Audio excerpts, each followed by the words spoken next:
When it comes to trout fishing with conventional gear, there seems to be a lot of preconceived notions, especially about lure size. And we're going to talk about that on this episode of Fishful Thinker, the podcast. I'm Chad LaChance, and you're listening to Fishful Thinker, the podcast. All things fishful, all the time.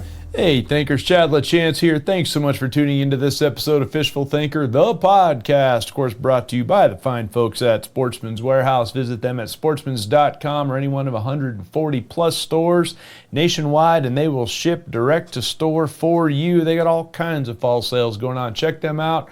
And don't forget the fine folks at Peterson Toyota, Fort Collins, Colorado. They will take care of all of your Toyota or Volvo needs. Guys, I just got back from spending a day trout fishing on one of my favorite places to trout fish in northern Colorado. It's fall. I go up there almost every fall, at least once, and sometimes a couple of times. And typically speaking, it's a place that I've been so many times, and we've done several TV shows, and I've done a lot of other content from there. I typically run into quite a few fans up there, and it's awesome. I love it. I love talking to everybody. I love seeing how they're fishing. I love hearing their stories, all of that. Nobody gets into my line of work to get rich. If you do, you're sadly mistaken. You do it because fishing is something you love and you're passionate about, and therefore it's fun to meet other people that are similar. And quick joke, quick backstory before I get too far into this. One of the gentlemen we talked to yesterday, so he walks up to me at the boat ramp. Excuse me, are you Chad LaChance? Yeah, I'm Chad. Yeah, depends if you have a warrant. Just kidding. Yeah, I'm Chad. He says, I've been watching you since I was 11 years old. And this dude had a full beard and the whole 9 yards. Turns out he was 28 years old. Made me feel old. But interestingly enough, he was a classic example of several of the other folks that we ran into that are disciples, so to speak, of our style of fishing. And again, I'm at a place that we have fished a lot. We have filmed a lot, dating all the way back to 2008 when we first started filming Fishful Thinker. It's a place that a lot of people that watch our content go and fish. It's a very popular fishery, and this is the time of year everybody goes there. Well, like I said, I ran into several of them yesterday, both before and after we fished. And not to sound bad, but I'm going to be bad. I'm going to say it anyway. We caught more fish than they did. And I'm not trying to tell you that because of being ego or arrogant or anything like that. Because I know exactly why we caught more fish than they did. And that's what I wanted to talk about in this episode of Fishful Thinker. Because I think I run into it a lot. I do seminars at the International Sportsman's Expo here in the West, and I run into it talking with folks there. And even after, almost 2 decades, 17 years of preaching to people that have obviously been watching for a long time, they still struggle with it. And I'm going to throw it out there, and we're going to talk a little bit about it right now. And specifically because this is the best time of year for it, but there's some other times as well. That is, I believe that way too many conventional trout anglers throw too small of baits. And when I say that, I mean they're throwing stuff like the classic trout stuff, a little inline spinner, some sort of a small spoon. Maybe the ones that are a little edgier are throwing some sort of a jig. But again, everything tends to be very small. When I talked to a guy who lives 3 doors down from me, has known me for a long time, I was rigging to go up there yesterday. He looked at the baits I had rigged. He says, geez, where are you going fishing? It must be some big old fish. I told him where I was going, and he's familiar with that fishery. And right away, he was like, well, why are you throwing all that big stuff? Well, because I wanted to catch some big trout. And everything we threw yesterday was bigger than anything I saw anybody else throwing while we were there.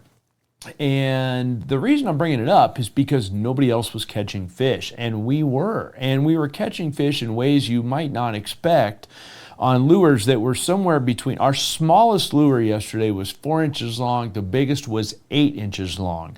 And yes, we're fishing for trout, and not just brown trout. I want to point out, somebody out there, somebody's astute is going to say, hey, well, brown trout are aggressive in the fall. Yeah, they are. But cutbows and rainbows aren't necessarily, and they were hitting just as well. And again, it came down to the big baits. And so the most consistent baits yesterday were literally right at 6 inches long, which is big by trout standards. I know a lot of walleye guys that don't like to throw baits that big. And there's a reason that we do it, and it's not because big baits get big bites. That's not it. It's because in the fall of the year, specifically, trout are looking for one of a few things. We're either looking for caloric intake. In other words, what is the biggest thing I can safely eat and pack on fat for the winter? Because the lake I'm talking about is at 9,000 feet or almost 9,000 feet in elevation. It's going to freeze and be frozen for more than 6 months out of the year. These fish got to chow in the fall, and they want a big bite. It's easier for them to pack on fat with a big bite like that. So that's one of the reasons. So the rainbows and the cut bows, even though they're gorging on the eggs from the brown trout, will happily blast a 6-inch long bait of some sort as long as it's presented well. Conversely, the brown trout, same thing. They're not eating at all, but it's all about their territorialness and their aggression for a lot of them because they're pre-spawn or heading into their spawn phase. And I want to point out real quick, before somebody yells me about fishing for spawning brown trout, the fishery we're at, they do not spawn successfully. There is no running water. They will go through the motions because biologically they have no choice. That's what their bodies taught them to do, but they cannot successfully spawn. So we can fish there. The biologist is a friend of mine that manages the lake. I know it well. And he has made it abundantly clear that if they don't stock the lake consistently, the fish will not be in there. And it's not because of harvest. This is a gold medal fishery. It's because they just flat can't reproduce. So they'll go through the motions, they'll drop eggs, and they'll go about their business. And everybody will eat those eggs, but they will not successfully hatch into trout. Or at least not statistically. It's very close to zero, the number. So the browns are in their spawn phase, and they're either a pre-spawn or spawn, and therefore they're just aggressive and territorial and just generally don't play well with others, or they just got done spawning and they're in the same boat as the rainbows and cut bows, and they're feeding up headed into winter, and they've only got about 3 weeks to a month before the lake will freeze. So they're looking for big bites. So at the end of the day, we threw big baits all day long, ranging from the biggest of the Berkeley finishers all the way up to big old hit sticks, like number 13 Berkeley hit sticks. That's 13 centimeters long. So it's a big old bait. We threw all sorts of big baits, and most of them got bit. The people we talked to, including people fishing right on top of us, because we drew a crowd. Unfortunately, when you're in my line of work and you have a camera in the boat and you're known to fish a certain place and you've done a lot of content, you're going to draw a crowd, and I understand that, and I'm fine with that. We had people literally fishing right on top of us, and they still weren't catching the fish we were catching. And the more people that got around us, the bigger the bait I picked up. And that's something a lot of people struggle with. And again, it's not just about the fall. As soon as we start downsizing to small baits in a lot of the fisheries I visit, either our catch rates drop altogether, where we don't catch as many fish, or our size drops, one or the other, at fisheries all over Colorado that we trout fish. And it's not even just, the famous gold medal lakes and ponds we're talking about, or reservoirs. I'm talking about places like the river. Colorado is a place called the Blue River. It's a very, very famous river. It drains out of Dillon Reservoir, runs into and out of Dillon Reservoir. It's a bottom release fishery. There's a lot of what am I trying to say here? Mysis shrimp in it, and there's a lot of tailwater in that. Let me try this one more time. It's a gold medal fishery, and there's a lot of fish in that tailwater, there. And those tailwater fish are mysis shrimp eaters by the ton, because they come out of that dam all day long, every day. And these mysis shrimp, if you're not familiar, are little tiny things like a centimeter long or less, and they're high protein, and there's a bajillion of them in the water, and the trout can eat them all day long. Having said that, or because of that, 99% of the people that fish there fish either with a fly rod and little tiny flies, or they throw little tiny baits because they're trout fishing. So therefore you must need an ultralight and a little tiny inline spinner or something. And it's just a mindset that seems like a lot of trout anglers have. Thing is, in that same river, I can go in there on any given day with a bait that's 4 to 6 inches long and catch them all day long. And those same fish, some of it may be because they just don't see the big bait, but others it's because as long as you don't spook them with it, it gives them a lot of calories. And if they can eat it, then so be it. And so they will chase it down and eat it. The other thing is it's easy for them to locate. You can get their attention with it from a long ways away, whether the water's running fast or slow, or if it's muddy or whatever the case might be, or even in the winter. I want to point out we've done this even in the wintertime. You can get a lot of bites with a much larger than average bait than most people will throw. And I've had guys even make jokes about me. I had a guy walk up to me in the Colorado River one time because I was walking down the river with, this was a long time ago, and this was back when I used to throw a lot of floating rapalas and go through a lot of money with broken baits. They get lots of bites, but they're fragile and a little bit moody as far as lures go. But they do catch fish, no doubt about it. These days I throw the hit stick, but back then I was throwing the floating rapala, and I had the number 13, and I'm throwing it on a medium heavy spinning rod. I got big old braided line on there, and I had literally had a dude was like, "You realize this is a trout river, right? There's no bass in here," and he was legitimately flabbergasted that I would have a bait of that size in the river. Another time up in what's known as the Miracle Mile in Wyoming, same thing. Guy comes up to us, he's got a spinning rod, he's got like a 16th ounce rooster tail on it.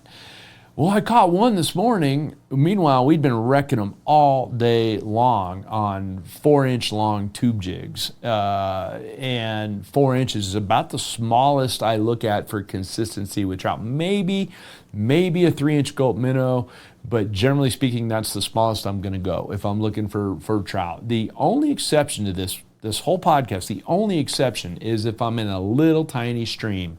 And I mean little, like if my rod will reach all the way across it, that's what I'm talking about. I'm not talking about a creek that you can make legitimate casts in. Even there, a much larger than average bait will get you a lot of bites. But there's a couple keys to the big baits that are important, and one of them is picking your angles.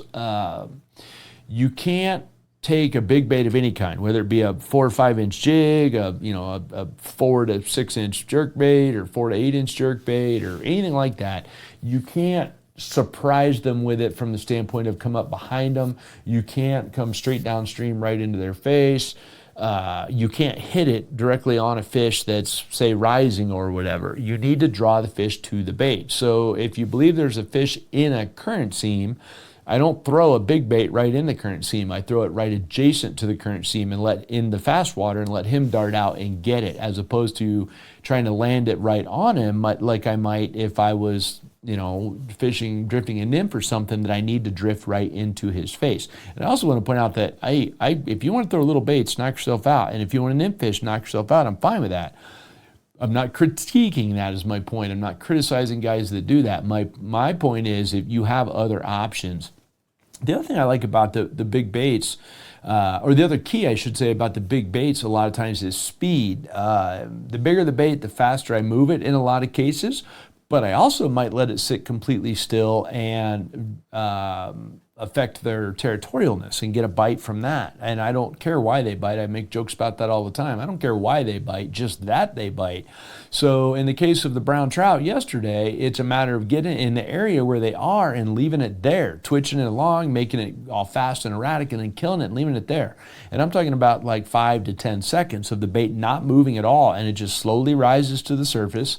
And they'll grab it out of sheer aggression, and it can be really, really good. In fact, we caught several of them yesterday just wobbling along in the surface where it's barely moving, and they come out of nowhere and completely nuke it, and they're all kiped up male browns. And which meaning that kipe, when they grow that kipe, it's because they're not playing well with others. They're ready to defend their position, and a 6-inch long jerk bait wobbling along right into the surface is not something they're willing to tolerate in their area. And again, I don't care why he bit it, just that he bit it. So speed can be your friend, but it might also be the absence of speed, in other words, just completely crowding the fish with it to the point where they bite it out of annoyance or territorialness. That can be an excellent call as well. If I believe there's fish that are holding in an area of slack water where, especially if I can see them, I want to go by them as fast as I can with a big bait and give them a reason to run it down. And a little bait they may not even see, but a big bait they will, and they'll get a hold of it. And so that can be really important to keep in mind, as well as those angles. The other thing a big bait gives me is casting distance, which may not be a big deal.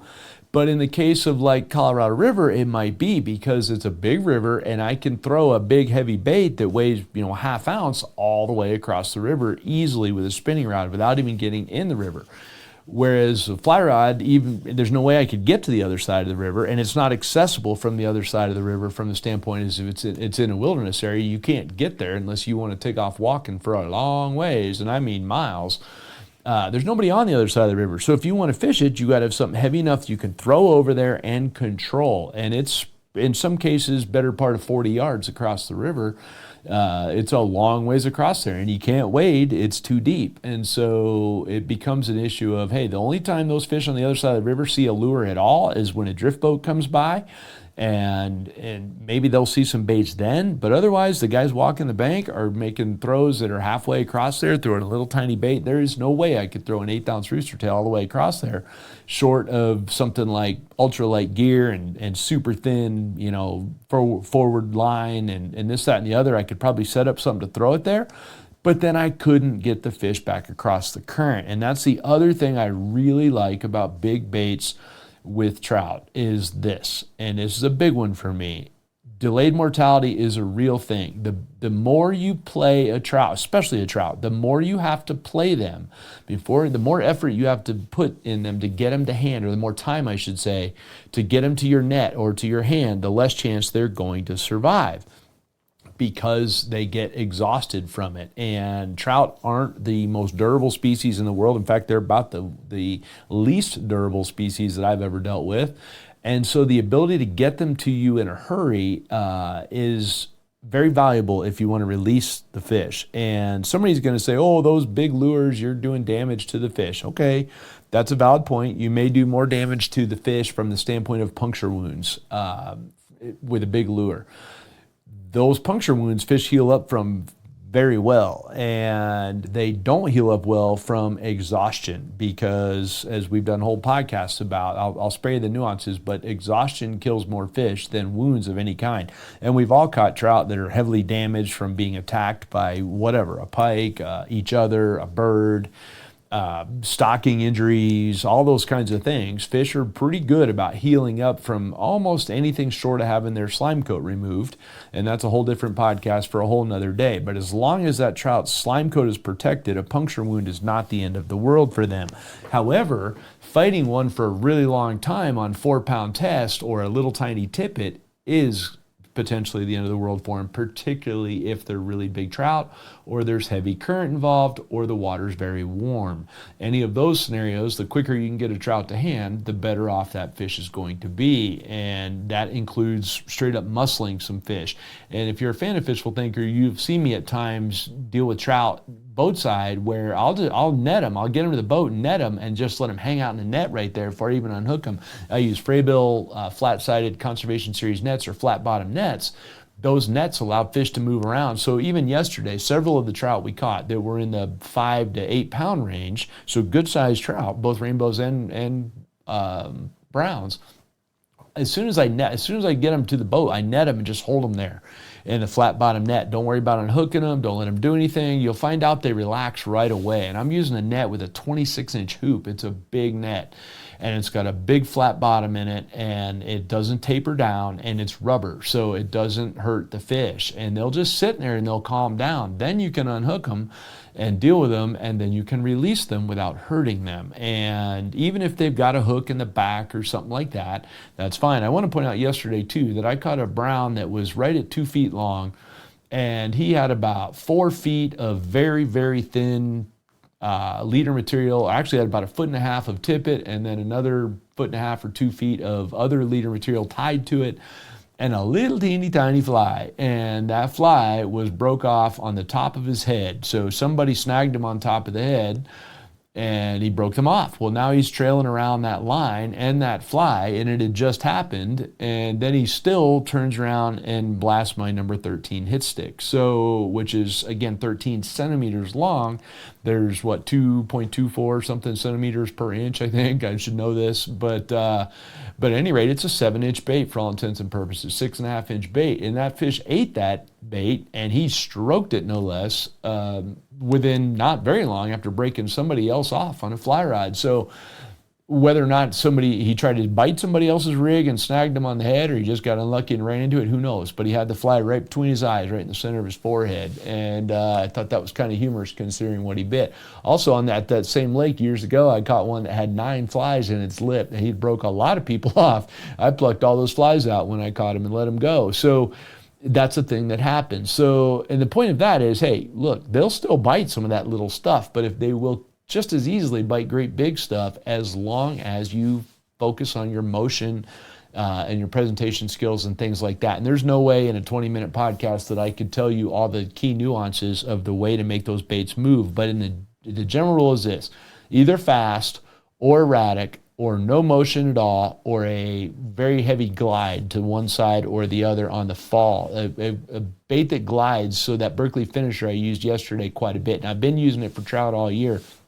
It's 9 centimeters long, so it's basically, 4 inches long, give or take, a little over 4 inches, and as long as that thing's gliding, they will just absolutely maul it. Even little 10-inch stocker type trout. They don't have to be 5-pound browns or 7-pound cut bows, as the case was yesterday.